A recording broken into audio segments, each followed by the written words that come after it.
Isaac Getz, a professor at ESCP Business School in Europe, conducted research between 1998 and 2003 on how certain companies, including Toyota, effectively managed the voluntary creativity of their employees.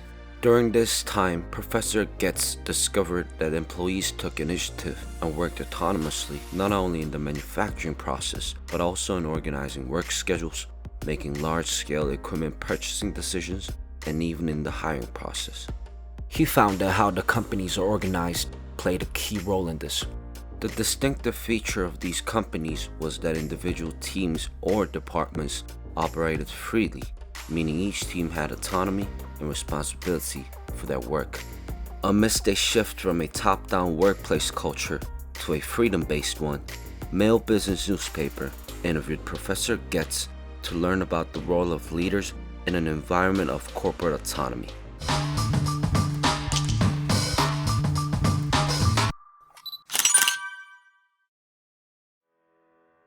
As mentioned in his book Freedom, Inc., Professor Getz says corporate liberation is not just a strategy.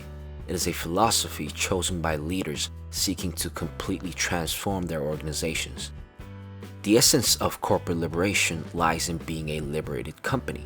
He also stressed that a liberated company is an organization that allows employees complete freedom and responsibility to take actions they deem most suitable for the company's vision.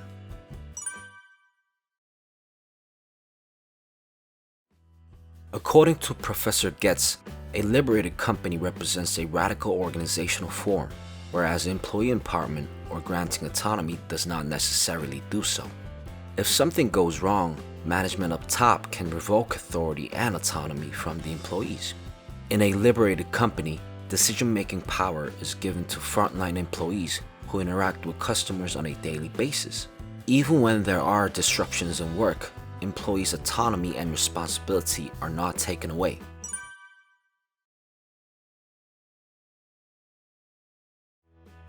Professor Getz talked about the changes in France, where he's based. In 2012, the corporate liberation movement was launched, with the participation of 12 CEOs from small and medium-sized enterprises. 10 years later, about 400 companies in France have transformed into liberated companies. Michelin and Decathlon are examples of companies that have undergone such transformation. He explained corporate liberation with Michelin as an example. To be more specific, a story about a Michelin production plant in Germany. At this plant, each team operates freely, and managers have transformed into coaches with no formal authority. It is said that equipment operators plan their own work schedules and take care of equipment maintenance and repairs freely. Teams composed of frontline employees have complete autonomy and responsibility in their respective areas of work. However, there is a prerequisite. In a liberated company, safety, quality, and compliance are not the personal responsibilities of team leaders or directors. Instead, the team as a whole takes full responsibility. Professor Getz explained that the team leader, who is an expert in safety, quality, and other aspects, becomes an advisor or coach in these matters.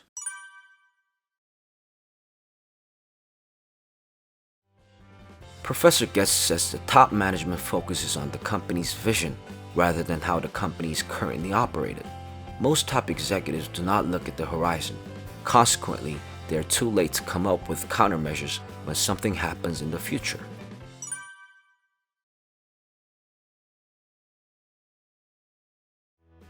One of the principles of a liberated company that Professor Getz emphasizes is that those who do the work know the best way to do it.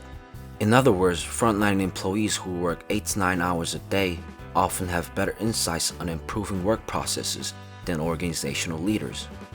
The role of leaders in a liberated company is significantly different from that in traditional command and control-based workplaces. While leaders in traditional companies operate based on the obedience of employees, leaders in a liberated company provide service to their teams. They assist teams and provide necessary information when teams seek help. During non-assistant times, leaders, regardless of their position, focus on the future strategy rather than the current operation. Lastly, Professor Getz introduced a company called W.L. Gore and Associates, known as the maker of Gore-Tex. Gore has operated as a liberated company since its founding in 1958. It has been included in Fortune's 100 Best Companies to Work for a remarkable 20 consecutive years and has a turnover rate of only 3%. We'll be back with more informative content in the next episode of Knowledge Spoon.